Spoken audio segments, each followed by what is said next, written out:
Hi, I'm Teacher Ellie. I promised you a review of my letter P mock, and so here it is.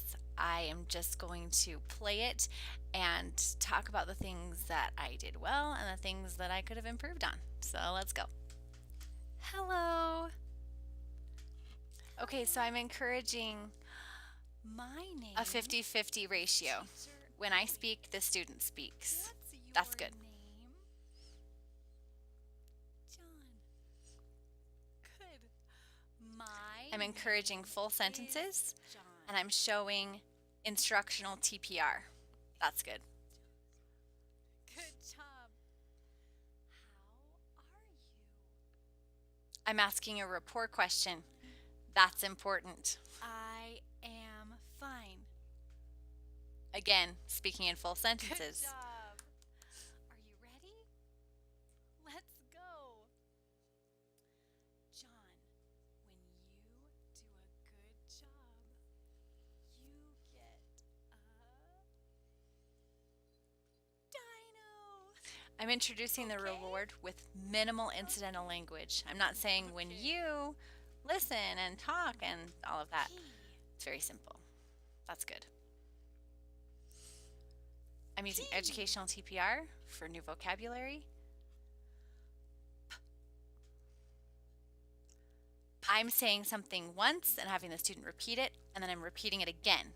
Big. So 2 P. times new vocabulary. Small p. I'm reviewing big and small. That's good. P. I'm checking for understanding by having them circle P. All good Good so far. job. P. P.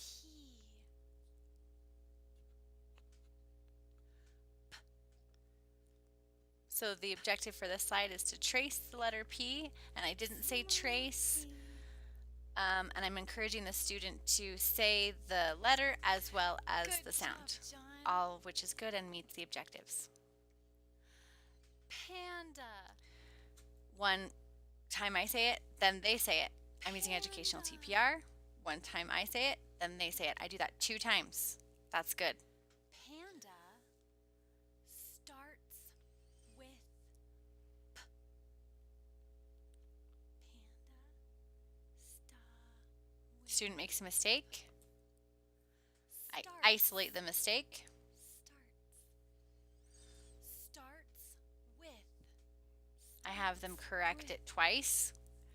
Panda starts with p.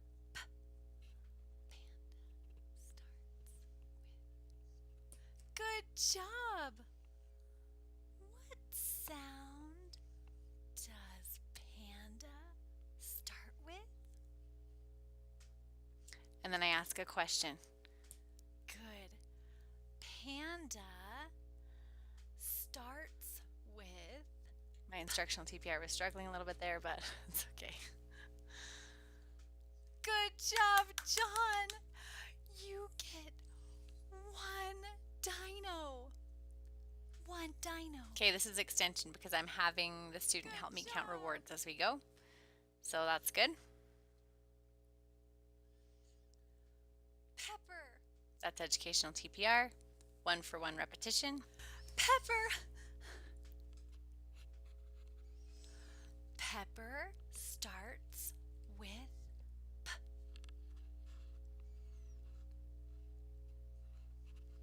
Good job. What sound does pepper start with? Asking that question is really important, Good so job, that's good that I John. did that. That's another dino. 2 dinos. Again, this is extension, so that's good. Good job.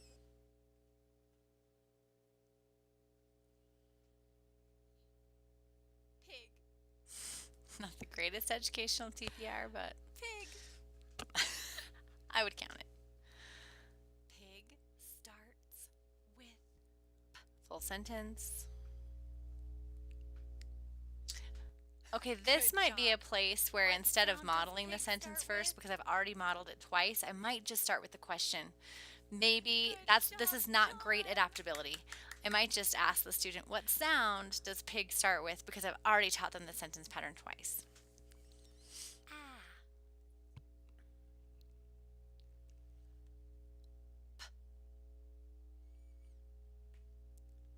App.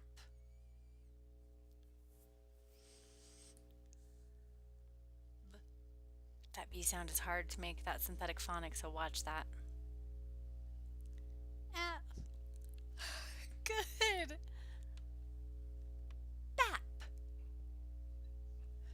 Good job, John.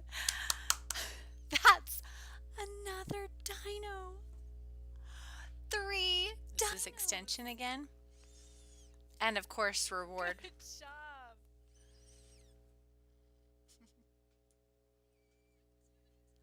Activity time.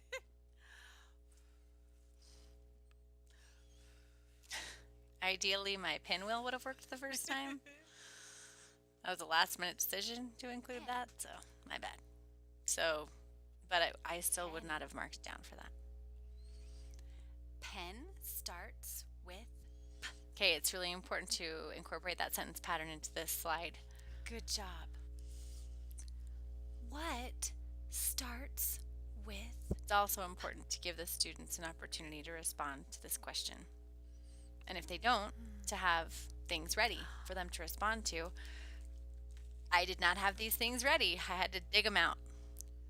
Pony.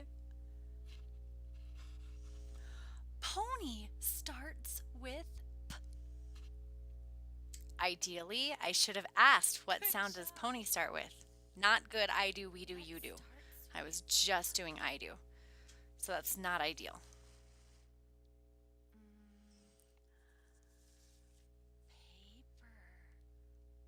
Again, stupid prop. Should have been more ready. That's not the shape of most paper. Again, I modeled the sentence pattern instead of asking the question, what sound does paper start with? Not as good.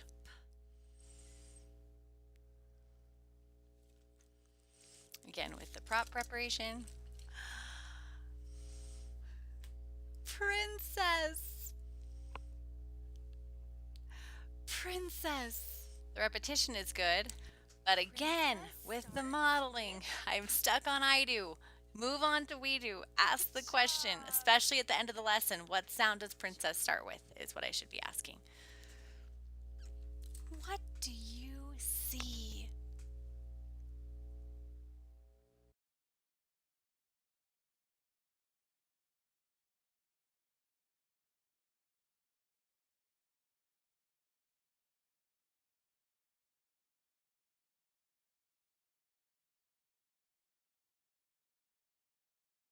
This is good for full sentences and also, Good job. well, full sentences. What sound does pig start with? It's good that I asked that question and then I'm correcting for a full sentence. Starts with. That's good. Very good job, John. You get another dino. 4 dinos. This is good for rewards and then also extension for counting them. Great job, John. 1, 2, 3, 4. 4 dinos. Good job, John. Very good today. I'll see you next time. Bye. Okay, also not ideal about that is the fact that I finished, I think, an entire minute early, maybe even more than that. That is not ideal. In the classroom, it's really important that we, stretch the timeout. So I should have had a timer going, and by that I mean a timer that counts up, not a timer counting down. So stopwatch is what I needed to have going so that I could see, okay, the time is going up. I'm at minute 3, I need to be at about slide 3. If I'm at minute 3 and I'm at slide 5, I'm too far ahead. I've got to start bringing in some other extensions. I've got to start asking questions um, like what color is the panda, or is the panda big or small, those kinds of things, in order to stretch that time out a little bit more, because 9.5 minutes, or I think it was closer to 8.5 minutes, is too short, and that would be a problem in a mock.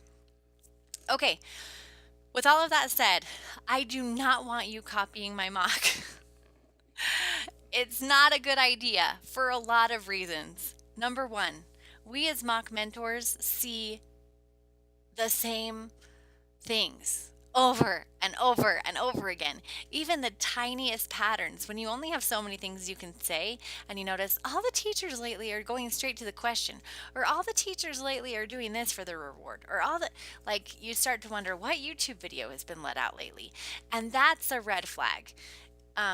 Just because what happens is it won't fail you or anything in the mock, but what will happen is the mock mentor will think, this is interesting. I'm seeing a pattern here. I'm gonna throw something out to left field at this teacher to see if they can handle it, see if they can adapt, or if they've just memorized a YouTube script.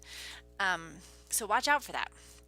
If your mock is exactly like mine, then you're going to get some kind of wrench thrown at you to see if you can adapt to differences. And if you're a good teacher and you've been practicing, you should be able to adapt to those differences and it'll be fine. The mock mentor will throw something out like, teacher, panda is big, big panda, and see what you do with that, right? What are you going to do with new information?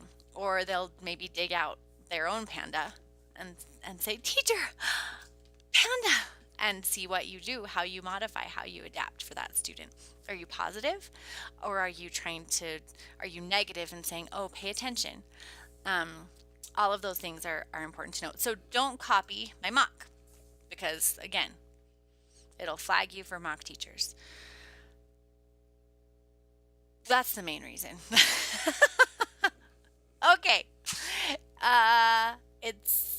This has been fun. This has been uncomfortable. It's not always fun watching myself teach. But I hope it was helpful for you. Best of luck in your mocks. I am pulling for you.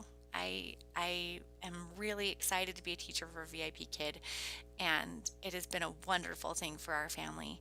If there's any way that I can help you, you can check out the links below. I have a website that I run with my friend Carol with a bunch of resources that you can request access to, and we have a Facebook group that you can join if you're one of our referrals. And if we're not one of your referrals, or if you have a teacher that you are referring that you want access to some of those materials, we can talk about that too. So you can email below or check out our website, and thanks so much for watching.